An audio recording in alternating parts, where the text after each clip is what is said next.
नमस्कार साथियों, Gurukul online classes के इस मंच पर मैं पवन सिंह आप सभी का एक बार फिर से हार्दिक स्वागत और अभिनंदन करता हूं। साथियों, आगामी पुलिस भर्ती परीक्षा को ध्यान में रखते हुए हमारे संस्थान की ओर से एक विशेष मुहिम वादा वर्दी का आयोजन किया जा रहा है, जिसके तहत हम हिंदी विषय के महत्वपूर्ण प्रश्नों के साथ आपके सम्मुख उपस्थित होते हैं। तो आइए आज की अपनी चर्चा को प्रारंभ करते हैं। उससे पहले मैं अपने सभी साथियों से, अपने छात्रों से, अपने भाइयों से, मित्रों से निवेदन करूंगा कि वो पूरी तैयारी के साथ पुस्तक और कलम लेकर अपने अपने नियत स्थान पर बैठ जाएं और आज की चर्चा को हम लोग प्रारंभ करें। तो आइए अपनी आज की चर्चा का पहला प्रश्न देखते हैं और देखते हैं हमारी चर्चा का पहला प्रश्न। तो हमारा पहला प्रश्न है,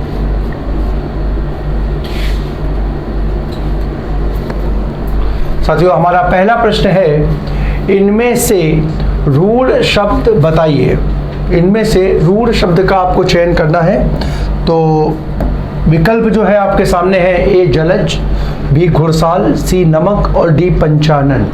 तो साथियों इसका आंसर हो जाएगा सी नमक। ठीक है, आप लोग जानते हैं कि जब हम लोग पढ़ते हैं तो रचना एवं बनावट के आधार पर तीन प्रकार से शब्दों का वर्गीकरण किया जाता है, जो कि होता है एक रूढ़, दूसरा यौगिक और तीसरा योग रूढ़। ठीक है, तो यहाँ पर देखिए, यहाँ पर रूढ़ क्या होता है, तो ध्यान रखिएगा एक शब्द में साथियों, जिसके सार्थक खंड ना हो। चर्चा यौगिक की करें तो जिसके सार्थक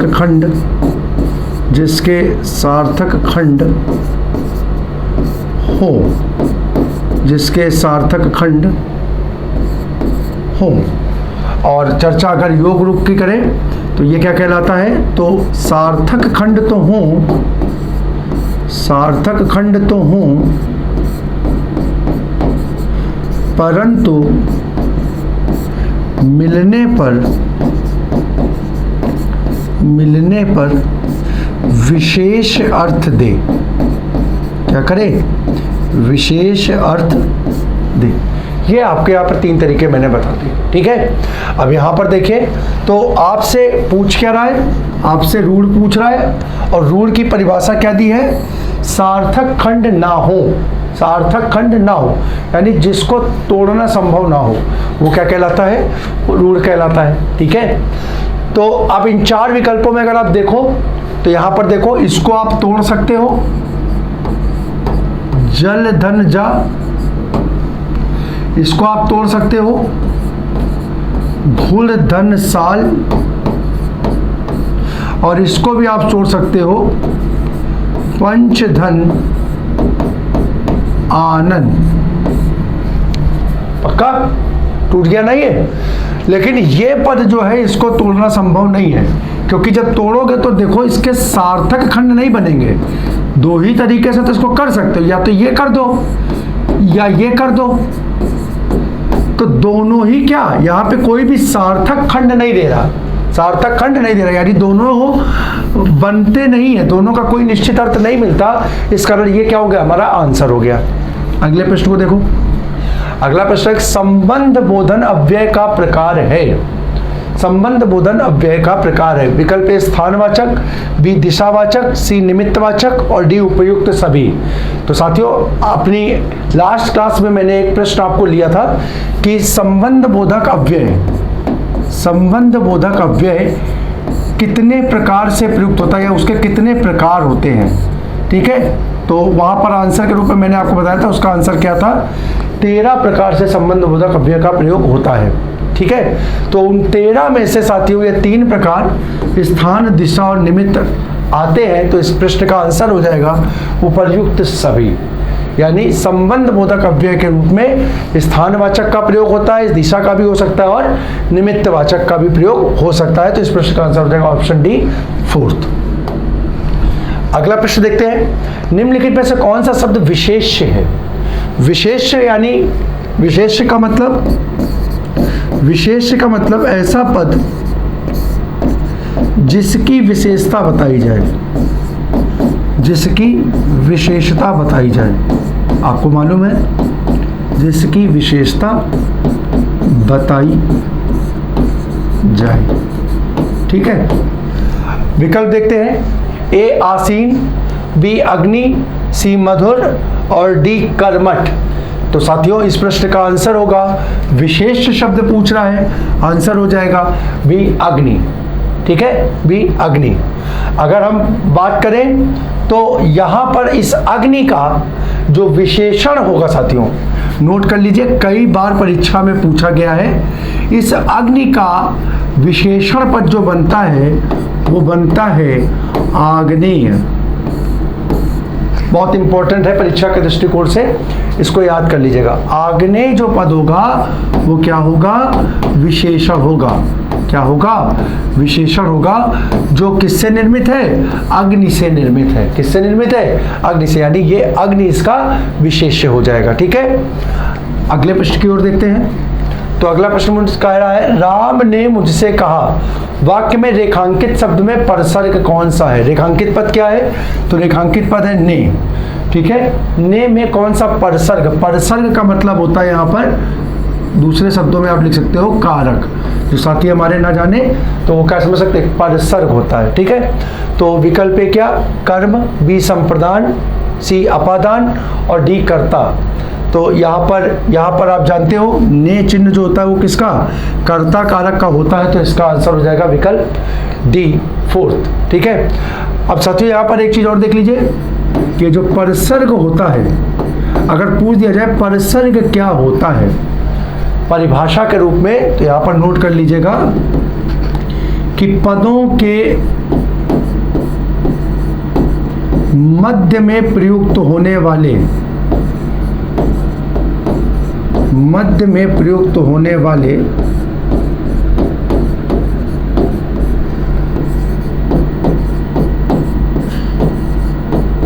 शब्द अथवा चिन्ह क्या कहलाते हैं? परसर्ग कहलाते हैं। शब्द अथवा चिन्ह क्या कहलाते हैं? परसर्ग कहते हैं। देखिए, जो शब्द का निर्माण होता है, तो शब्द के निर्माण में जो शब्दों के अंश में 3 प्रकार से पदों का प्रयोग करते हैं। एक क्या कर सकते हैं? एक, जैसे कोई पद है तो उस पद के पहले हम कुछ शब्दांश लिख सकते हैं, शब्दांश लिख सकते हैं। पद के बाद में हम कुछ शब्दांश जोड़ सकते हैं। और इसी प्रकार से ये पद, अगर मान लीजिए 2 पदों के मेल से निर्मित है, तो इनके बीच में जो शब्द आएगा या शब्दांश आएगा, ठीक है, यहां पर, तो 3 प्रकार से हम क्या शब्दांशों का प्रयोग कर सकते हैं। यहां पर जो होगा, यानी पद के पहले प्रयुक्त जो होगा उसे हम बोलेंगे उपसर्ग, ठीक है, याद रखिएगा। पद के बाद में जो प्रयुक्त शब्दांश होगा उसे हम बोलेंगे प्रत्यय,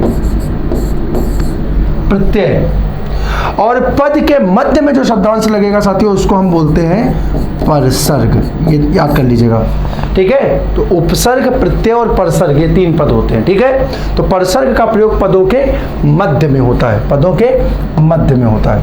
अगला क्वेश्चन, आजकल भारत की जनता भी अधिकाधिक शिक्षित हो गई है। रेखांकित शब्द का वचन बताना है और रेखांकित पद है आपका जनता। जनता में कौन सा वचन है? ठीक है, विकल्प है एक वचन, बी बहुवचन, सी द्विवचन और डी इनमें से कोई नहीं। तो साथियों पहली बात तो आप यहाँ पे ध्यान कर लो, इंपॉर्टेंट क्या है? पहली बात यह है कि जब आप हिंदी की चर्चा करते हो तो हिंदी में वचन के 2 भेद होते हैं, सिर्फ 2 ही भेद होते हैं। एक होता है एक वचन, सॉरी, और दूसरा होता है द्विवचन। एक होता है एक वचन और दूसरा होता है द्विवचन। सॉरी, एक होता है एक वचन और दूसरा होता है बहुवचन। दूसरा होता है बहुवचन। तो साथियों यहाँ पर देखिए, ये द्विवचन तो हट ही जाएगा क्योंकि हिंदी में द्विवचन का प्रयोग नहीं होता, हिंदी में द्विवचन का प्रयोग नहीं होता है। ठीक है, अब आपका आंसर एक वचन या बहुवचन में से कोई एक होगा। कोई पद है तो उसमें एक वचन या बहुवचन तो होगा ही, या तो एक वचन का होगा या बहुवचन का होगा। तो ये भी नहीं होगा, ये भी नहीं होगा।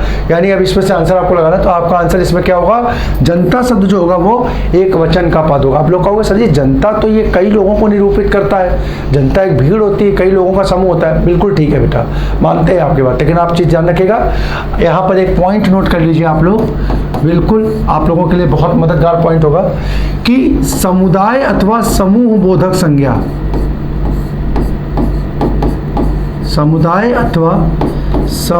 अथवा समूह वाचक संज्ञा पद जो होते हैं, संज्ञा पद जो होते हैं वो सारे के सारे कैसे एक वचन के रूप में प्रयोग होते हैं। उनका प्रयोग एक वचन के रूप में था। पहले तो आपके सामने सीधे सीधे मैंने पॉइंट बता दिया, चाहे भीड़ हो, चाहे समूह हो, चाहे वृंद हो, चाहे समुदाय हो, ठीक है, और चाहे जनता हो, चाहे दल हो, ठीक है, चाहे टुकड़ी हो, चाहे सेना हो, ठीक है, चाहे फौज हो, ऐसा कोई भी शब्द जो समूह को निरूपित करेगा वो कैसा होगा, एक वचन का पद होगा।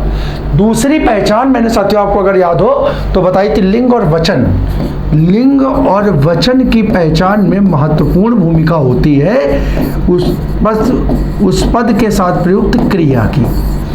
क्रिया का लिंग और वचन निर्धारित करता है कि दिया गया पद में कौन सा लिंग और वचन है। अब इस वाक्य को अगर आप देख पा रहे हो तो इस वाक्य में देखो, यहाँ पर क्रिया दी गई है हो गई, हो गई, और ये हो गई पद किसके लिए दिया गया है, ये पद दिया गया है जनता के लिए, है ना, जनता के लिए।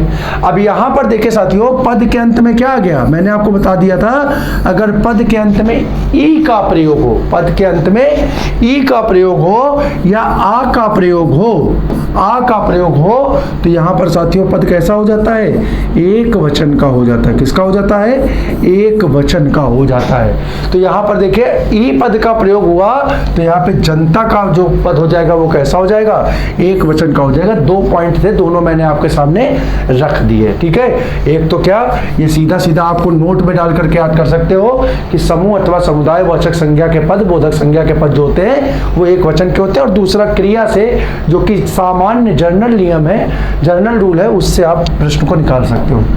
अगला प्रश्न हमारा, वाच्य किसके अनुसार बनता है, ए कर्ता, बी कर्म, सी भाव और डी उपयुक्त सभी। तो सरल सा है साथियों, आप जानते हो कि वाच्य के तीन प्रकार होते हैं, एक कहलाता है कर्त, दूसरा कर्म, तीसरा भाव। तो यानी ये तीनों ही क्या, तीनों के अनुसार ही वाच्य का निर्माण होगा, तीनों के अनुसार ही वाच्य का निर्माण होगा। जब कर्ता के अनुसार क्रिया हो, कर्ता के अनुसार क्रिया हो, के अनुसार क्रिया हो, तो वहां पर कर्तृवाच्य हो जाएगा। और जब क्रिया किसके, कर्म के अनुसार हो, किसके हो, कर्म के अनुसार हो, तो वहां पर क्या हो जाएगा, कर्मवाच्य हो जाएगा। और जब क्रिया क्या, भाव यानी कर्ता और कर्म दोनों के अनुसार ना प्रयोग हो, या क्रिया में परिवर्तन कर्ता और कर्म दोनों के अनुरूप ना हो, तो वहां क्या हो जाएगा, भाववाच्य हो जाएगा। अगला प्रश्न, हिंदी के शब्दों का लिंग निर्धारण किसके आधार पर होता है। अभी थोड़ी देर पहले मैंने आपको आंसर बताया, अगर याद हो, ए प्रत्यय, बी संज्ञा, सी क्रिया और डी सर्वनाम। तो साथियों अभी आंसर बता के आ रहे हैं कि लिंग और वचन के निर्धारण में किसकी भूमिका होती है, सी क्रिया की भूमिका होती है। आंसर हो जाएगा विकल्प थर्ड। वह काम बहुत ढंग से करते हैं, वाक्य का काल पहचानना है, वाक्य का काल पहचानना है। ए सामान्य वर्तमान काल, बी सामान्य भूतकाल, सी सामान्य भविष्य काल और डी संभाव्य भविष्य काल। तो साथियों देखिए, काल के लिए, काल के निर्धारण के लिए सबसे महत्वपूर्ण क्या चीज होती है, हम आपको बता चुके हैं, काल के निर्धारण में सबसे महत्वपूर्ण चीज होती है सहायक क्रिया, है ना। किसी वाक्य की सहायक क्रिया जो होती है उसकी मदद से हम बता देते हैं कि उस वाक्य में कौन सा काल है। और अगर यहाँ पर देखिए तो यहाँ पर सहायक क्रिया क्या है, तो यहाँ पर सहायक क्रिया है करते हैं, करते हैं। अब वाक्य में देखिए यहाँ पर साथियों, यहाँ पर करते हैं, ठीक है, हाँ करते हैं। अब यहाँ पर देखिए, यहाँ पर किसका प्रयोग हुआ है, ते हैं का प्रयोग हुआ है, ते है। और बचपन से आप लोगों ने पढ़ा होगा टेंस में कि ता है, ती है और ते है ना, ता है, ती है, ते है। अगर इनका प्रयोग हो जाता है, इनका प्रयोग हो जाता है तो साथियों वो क्या कहलाता है, वो हिंदी में अगर हम चर्चा करें तो वो सामान्य का वर्तमान काल कहलाता है। क्या कहलाता है, सामान्य का वर्तमान काल कहलाता है। तो हमारे प्रश्न का आंसर हो जाएगा विकल्प फर्स्ट, पहला। अगले प्रश्न को देखें। अगला प्रश्न हमारा, किस क्षेत्र की बोली को काशिका कहा गया है, काशिका के नाम से भी जाना जाता है। ए भीलवाड़ा, बी दिल्ली, सी वाराणसी और डी सूरत। तो साथियों देखो, बहुत आसानी से आप देख सकते हो, काशिका शब्द अगर तोड़ पा रहे हो तो इसमें काशी शब्द मिलेगा और इका प्रत्यय का प्रयोग हो जाएगा, ठीक है, काशिका शब्द मिलेगा और इका प्रत्यय का प्रयोग हो जाएगा। तो यहाँ पर ये क्या, काशी की बोली जाने वाली बोली हो जाएगी। और काशी को किस नाम से जानते हैं हम लोग, साथियों जानते हैं काशी को हम लोग वाराणसी के नाम से जानते हैं। आंसर हो जाएगा ऑप्शन सी। अगला प्रश्न, जिन ढूंढा तिन पाई या गहरे पानी पैठ, लोकोक्ति का अर्थ क्या है। विकल्प है, परिश्रम का फल गहरे पानी में मिलता है। दूसरा, परिश्रम का फल अवश्य मिलता है। तीसरा, परिश्रम का फल कभी कभी मिलता है। और परिश्रम का फल भाग्य से मिलता है, चौथा, ठीक है। तो आंसर देखिए, यहाँ पर हमने बताया था गहरे पानी पैठ, सामान्यता क्या होता है कि लोकोक्ति में जो पद प्रयोग होते हैं अर्थ में उन्हीं पदों के साथ उनका अर्थ कभी भी नहीं निकलता। लोकोक्ति में प्रयोग पद जो होते हैं वो प्रायः क्या करते हैं, एक विशेष अर्थ को बताने का कार्य करते हैं। तो यहाँ पर देखिए, अगर पानी का पद लेंगे तो ये पानी नहीं होगा, ठीक है। उसके बाद यहाँ पर एक ही पद मिल रहा है, पहला तो हटा ही दिया, ठीक है। अब यहाँ पर परिश्रम का फल कभी कभी मिलता है, ये भी आपको नहीं, कभी कभी नहीं। हम लोग क्या कहते हैं, परिश्रम मेहनत करो, मेहनत क्या करो, मेहनत का फल अवश्य मिलता है, कभी कभी नहीं मिलता। अगर आप मेहनत करते हो तो मेहनत का फल अवश्य, यानी हमेशा आप अगर मेहनत कर रहे हो तो उसका फल आपको मिलेगा। तो ये कभी कभी भी हट गया। और परिश्रम का फल भाग्य से मिलता है, यहाँ पे भी कोई लेना देना नहीं। इस प्रश्न का आंसर बन जाएगा सेकंड, परिश्रम का फल अवश्य मिलता है, परिश्रम का फल अवश्य मिलता है। अगला प्रश्न, इनमें से सही विलोम शब्द युग्म का चुनाव करना है। सही विलोम शब्द युग्म का ऐसा युग्म आपको पहचानना है जो कि सही दिया है। तो विकल्प ए आदान प्रदान, बी आदान निदान, सी प्रदान और विदान और सी डी आदान और समाधान। तो साथियों ध्यान रखिएगा, सही युग्म आप जानते हो, इसमें से अगर बोल करके भी देख पा रहे हो तो आदान प्रदान, आदान प्रदान, आदान का मतलब लेना और प्रदान का मतलब देना, लेना देना या लेन देन, ठीक है। यही आपका सदयुग्म सही हो जाएगा, आंसर हो जाएगा ऑप्शन फर्स्ट। अगले पृष्ठ की ओर अगर हम लोग पढ़ें तो कह रहा है, निम्नलिखित में से कौन सी रचना तुलसीदास की नहीं है। तुलसीदास की कौन सी रचना नहीं है, ठीक है। तुलसीदास की साथियों आप लोग रचनाएं पढ़ लेंगे, परीक्षा के दृष्टिकोण से बहुत इंपॉर्टेंट है, क्योंकि बचपन से हम लोग इनके बारे में सुनते और पढ़ते हुए आ रहे हैं, ठीक है। बहुधा तो उत्तर प्रदेश माध्यम के जो हमारे छात्र होंगे वो जानते होंगे कि हिंदी में जब छोटे हम लोग रहे थे तो टीचर से हम लोग कहते थे कि सर जी हम लोगों को इसमें कुछ इंपॉर्टेंट बता दीजिए। तो हमारे यहाँ जो टीचर थे साथियों, सरकारी स्कूल में जो हमारे टीचर थे, तो वो एक शब्द बहुत आसानी से कहते थे, कहते बेटा हिंदी में अगर तुम्हें पास होना है तो उसका एक ही नियम है। वो बहुत मतलब एकदम काव्यात्मक रूप से कहते थे कि तीनों दास हिंदी पास, है ना। कि अगर आपने तीन दास जो है हिंदी के स्तंभ हैं, कौन, कबीर, सूर और तुलसी, कबीर, सूर और तुलसी, अगर इनको आपने पढ़ लिया तो फिर आपको हिंदी में पास करने से कोई रोक नहीं सकता। बिल्कुल एकदम आपको याद होगा साथियों, इनकी जीवनियाँ आती थी और इनकी क्या होता था, व्याख्या आते थे, इनके पदों की व्याख्या आती थी। अगर इनके पदों की व्याख्या और जीवनी को आप कर लो तो आप इतने नंबर पा जाते थे कि हिंदी में आप कम से कम पास तो हो ही जाए। तो साथियों इस प्रकार से ये सूर कपूर हो गए या तुलसी हो गए या कबीर हो गए, इनको हम लोग बचपन से पढ़ते आ रहे हैं, तो इस कारण से परीक्षा के दृष्टिकोण से ये बहुत इंपॉर्टेंट हो जाते हैं। जो हमारे एग्जामिनर हैं, जो पेपर सेट करते हैं, वो भी जानते हैं कि यार ये इनको बचपन से पढ़ा जा रहा है तो इनके विषय में तो बच्चे को थोड़ी बहुत जानकारी होगी, वो ऐसा मान के चलता है, तो इस कारण से इनके प्रश्न परीक्षा में बहुत अधिक रखे रहते हैं। तो आपसे पूछ रहा तुलसी की रचना कौन सी नहीं है, तो अगर आपको ये मालूम है कि तुलसी की कौन सी रचना है तो आप नहीं निकाल लोगे। विकल्प देखो, ए रामचरितमानस, बी गीतावली, सी कृष्ण गीतावली और डी भक्तमाल। तो साथियों देखिए, रामचरितमानस तो घर घर में चर्चित है, प्रचलित है, उत्तर भारत का, या हम उत्तर भारत क्यों काम करें, लगभग संपूर्ण भारतवर्ष का सबसे प्रचलित ग्रंथ अगर कोई है तो वो रामचरितमानस है। गीतावली भी तुलसीदास की रचना है, कृष्ण गीतावली भी तुलसीदास की रचना है। साथियों इस प्रश्न का आंसर होगा विकल्प डी, भक्तमाल तुलसी की रचना नहीं है। अब अगर इनकी नहीं है तो है किसकी, तो ये लिख लीजिए, भक्तमाल साथियों जो रचना है वो नाभादास की है, और ये भी पेपर के दृष्टिकोण से बहुत इंपॉर्टेंट है। भक्तमाल नाभादास की रचना है, और नाभादास के बारे में लिख लीजिएगा साथियों, नाभादास जो है ये भी राम भक्ति शाखा के कवि हैं। दो प्रश्न आपके यहाँ पे बन गए, इसको आप नोट कर लीजिएगा। राम भक्ति शाखा के कवि है कौन, नाभादास, जिनकी रचना का नाम क्या है, भक्तमाल। बाकी की ये तीनों की तीनों पुस्तकें जो है वो तुलसीदास की। यहाँ पर एक चीज और ध्यान रखिएगा साथियों, ये कृष्ण गीतावली बहुत चर्चित पुस्तक है। कृष्ण का नाम आते ही यहाँ पर लोग तुरंत कहेंगे कि सर जी कृष्ण, तुलसी तो जो है वो उनके आराध्य राम है, तुलसी के आराध्य तो राम है, और उन्होंने जितनी रचनाएं लिखी है वो राम को ही समर्पित, राम को ही आराध्य अपना इष्ट मान करके लिखी हैं। तो कई हमारे मित्र कहेंगे कि सर जी यहाँ पे कृष्ण है, कृष्ण के बारे में तो सूर्य ने लिखा है, मीरा ने लिखा है, तुलसी ने तो कुछ लिखा नहीं। तो ज़्यादातर लोगों को इसमें कंफ्यूजन हो जाता है कि वो कृष्ण गीतावली को मार्क कर देते हैं। आप साथियों ध्यान रखिएगा, कृष्ण गीतावली रचना जो है वो सूर्य की नहीं है बल्कि तुलसी की है। आपसे सीधे सीधे प्रश्न ऐसे भी पूछ सकता था, श्री कृष्ण गीतावली, श्री कृष्ण गीतावली किसकी रचना है, और यहाँ पर आपको दे देता सूर्य, मीरा, बिहारी और तुलसी। तो विश्वास मानिए हमारे ज़्यादातर छात्र जो है वो तुलसी को सबसे पहले हटाते हैं, लेकिन ध्यान रखिएगा कृष्ण गीतावली का जो मतलब रचना की है वो तुलसीदास ने की है, तुलसीदास की ही रचना है। आगे देखिए 14, बादल घिर आए और बारिश होने लगी रचना की दृष्टि से वाक्य है। ए सरल, बी आज्ञावाचक, सी निषेधवाचक और संयुक्त। तो साथियों देखिए यहाँ पर ये पद मैंने लिखा है और, क्या लिखा है, और लिखा है, ठीक है। और हमने आपको बताया था कि यदि किसका समुच्चय बोधक पद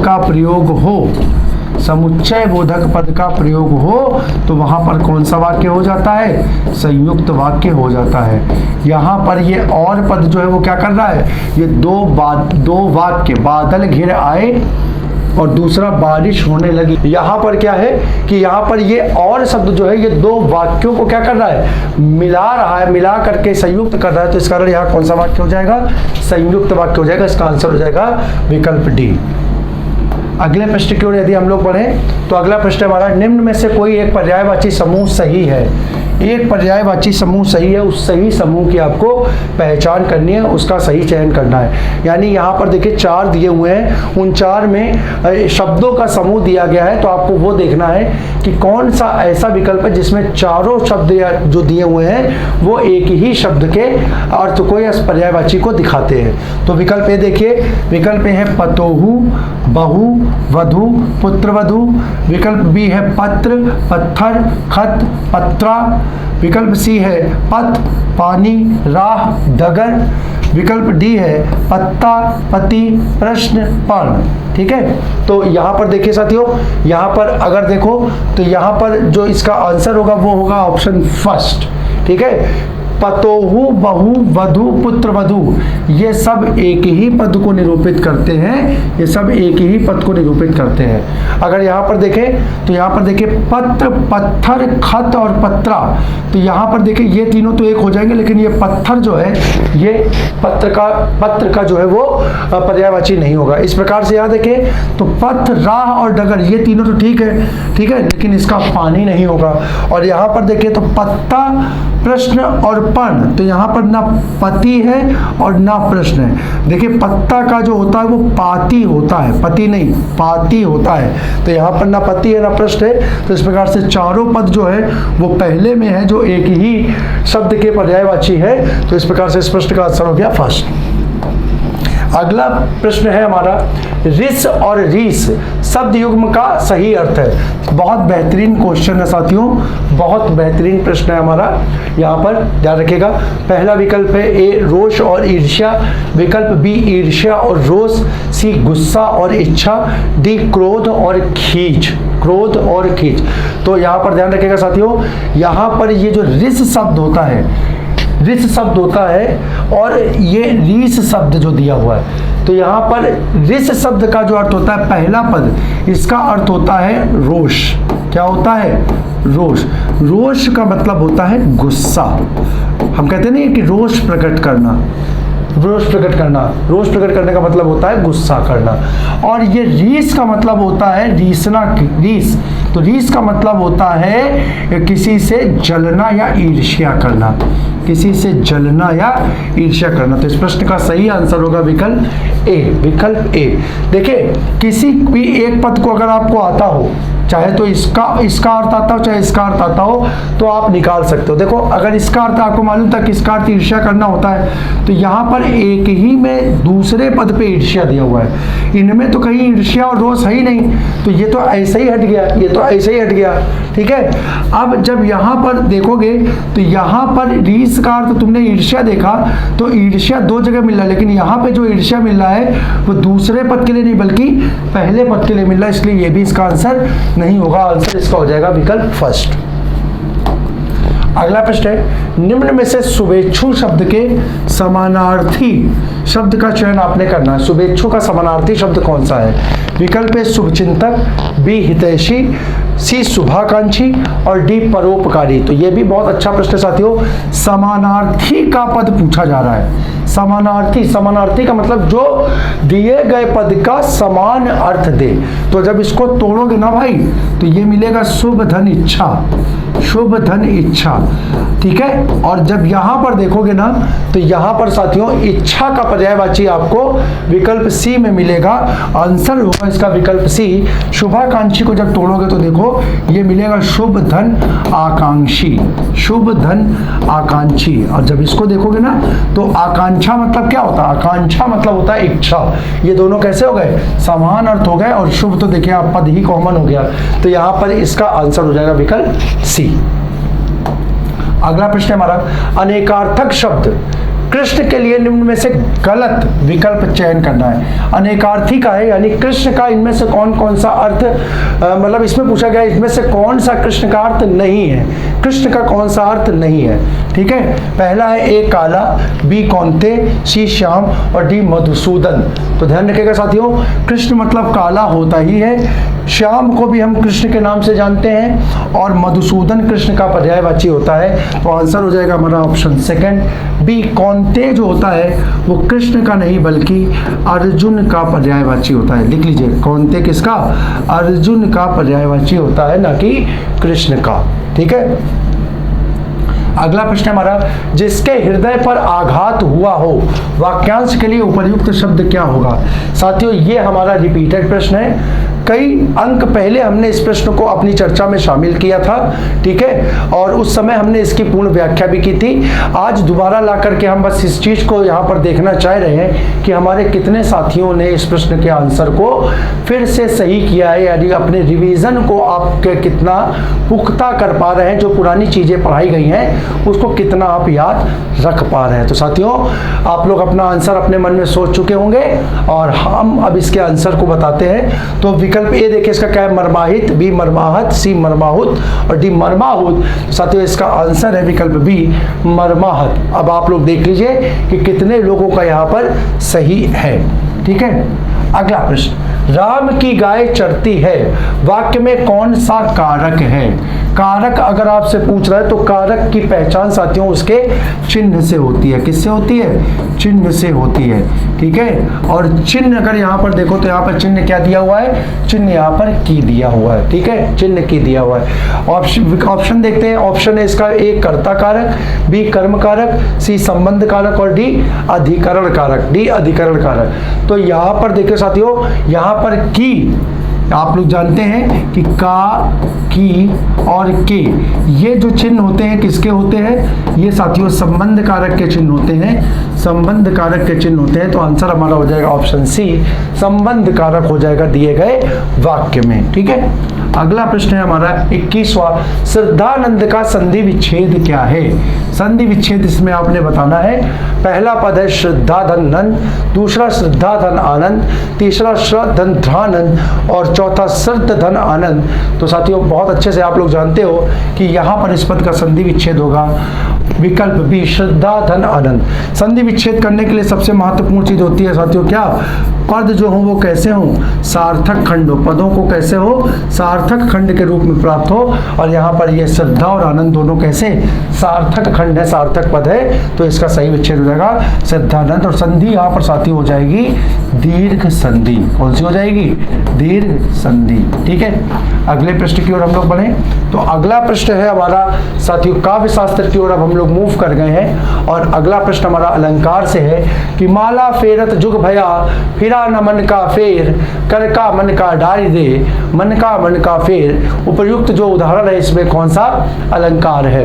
तो विकल्प ए है इसका रूपक, बी अनुप्रास, सी उपमा और डी यमक। तो साथियों, यहाँ पर आप देख पा रहे होंगे कि यहाँ पर ये मन का और मन का, ये पदों की क्या हो गई? आवृत्ति हो गई। ठीक है, मन का और मन का पदों की क्या हो गई? आवृत्ति हो गई। और साथियों, आप जानते हैं जब किसी काव्य में क्या हो? पदों की आवृत्ति हो जाए तो वहां कौन सा अलंकार हो जाता है? पदों की आवृत्ति होने पर अलंकार यमक हो जाता है। यानी इस प्रश्न का आंसर होगा विकल्प डी, यमक अलंकार। ठीक है, अगला प्रश्न है हमारा, अगला प्रश्न है तरणी तनुजा तट तमाल तरुवर बहुछाए, झुके कूल सो जल परसन हित मनहु सुहाए। मनहु सुहाए। ठीक है, इस कविता की दूसरी पंक्ति में कौन सा? साथियों देखिए, बहुत बेहतरीन प्रश्न बना है। इस कविता की दूसरी पंक्ति में कौन सा अलंकार है? ठीक है, ए अनुप्रास, बी रूपक, सी यमक और डी उत्प्रेक्षा। देखिए साथियों, भावनाओं में बह करके कभी कभी क्या होता है, प्रश्न हम पूरा नहीं पढ़ते हैं, है ना। जैसे हमने देखा, हम पढ़े तरनी तनुजा तट, अरे ता की क्या हो गई? आवृत्ति हो गई, है ना। ता की आवृत्ति हो गई यानी वर्ण की आवृत्ति। पढ़ भी रखा हम लोगों ने बचपन से कि तरनी तनुजा तट तमाल तरुवर बहुछाया, चारु चंद्र की चंचल किरणें खेल रही थी जल तल में। या फिर हम लोग कानन में, कुंजन में, केलिन में, कछारन में। ठीक है, इस प्रकार के जैसे हम लोग बोले किलक किलक कौतूहल करती काली, ये सारे पद, ठीक है, ये सारे पद हम लोगों ने पढ़ रखे कि अनुप्रास के भेद है। तो यहाँ पर देखिए, जैसे ही आपने पढ़ा, आप क्या हुआ, एकदम से प्रसन्नचित्त होकर के आपने प्रश्न को पूरा नहीं पढ़ा। और पहला विकल्प होता क्या है ना, मैं कई बार कहता हूँ कि परीक्षा में देखिए क्या होता है, परीक्षा कक्ष में जब आप बैठे होते हो तो समय का बहुत महत्व होता है। आपको ये लगता है कि यार 2 घंटे में सारी चीज़ें करनी है, तो ऐसा ना हो कि हमारा समय के कमी के कारण प्रश्न कोई छूट जाए। तो बहुत तेजी से हम चीज़ों को पढ़ते हैं। ठीक है, अच्छा, उसमें होता क्या है कि जैसे हमने प्रश्न को पढ़ा, ये सभी के साथ होता है, मैं अपनी क्लास में हमेशा कहता हूँ, परीक्षा में बस इन्हीं थोड़ी चीज़ों को क्या करना होता है, आपको अपने नर्वस सिस्टम को थोड़ा सा कंट्रोल करना होता है। हम परीक्षा में कहते हैं कि क्या होता है कि जैसे आपने परीक्षा में प्रश्न को पढ़ा, तो प्रश्न को पढ़ते पढ़ते आपका दिमाग एक आंसर सोचता है।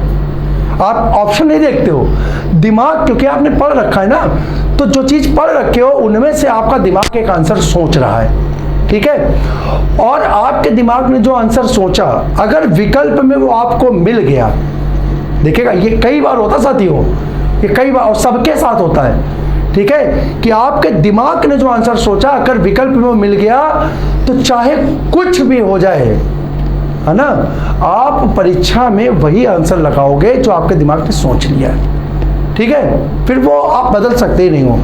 तो इसीलिए जरूरी क्या हो जाता है ना, जरूरी हो जाता है कि जो प्रश्न है उसको आप प्रश्न को सावधानी से पढ़ें, प्रश्न को सावधानी से। प्रश्न कई कह रहा है, देखिए अब यहाँ कई कह रहा है, ये कह रहा है इस कविता की दूसरी पंक्ति में कौन सा है। पहली पंक्ति का कोई मतलब ही नहीं है, उसको छोड़ दीजिए, वो सिर्फ भ्रमित करने के लिए लिखी गई है, क्योंकि पहली पंक्ति को आप देखोगे तो अनुप्रास दिख ही गया, ठीक है, लेकिन वो पूछ रहा है ये जो पंक्ति लिखी है, झुके कूल सो जल परसन हित मनऊ सुहाए, ठीक है, तो यहाँ कौन सा है, तो विकल्प ए अनुप्रास, बी रूपक, सी यमक और डी उत्प्रेक्षा। तो साथियों देखिए यहाँ पर एक शब्द मिला मनऊ, मैंने वाचक शब्द बता रखा है, जनु जानो जनहु जानी, मनु मानो मनहु मानी, ठीक है। अगर ये पद कहीं पर मिल जाते हैं तो वहां पर कौन सा, उत्प्रेक्षा अलंकार हो जाता है, यानी इस प्रश्न का आंसर हो जाएगा साथियों विकल्प डी उत्प्रेक्षा।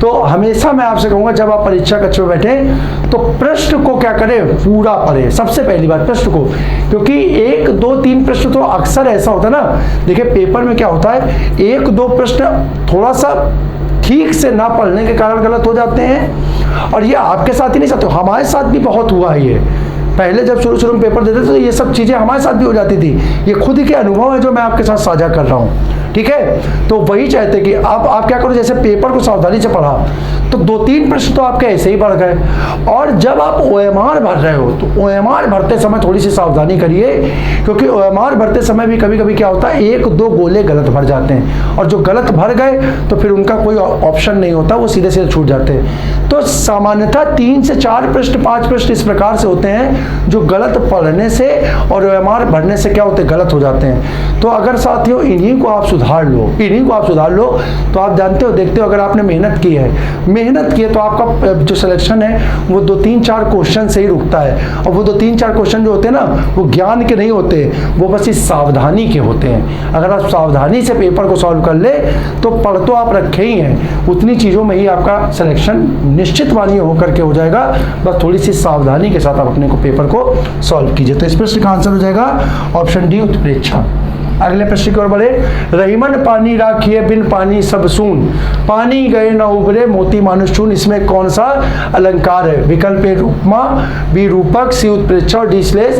तो साथियों यहाँ पर सभी बहुत अच्छी तरीके से जानते हैं कि यहाँ पर श्लेष अलंकार होगा, क्योंकि यहाँ पर देखिए दूसरी पंक्ति की अगर चर्चा करें तो वहाँ पानी शब्द जो है वो कितनी, एक बार आया है, लेकिन इस पानी के 3 अर्थ हैं साथियों।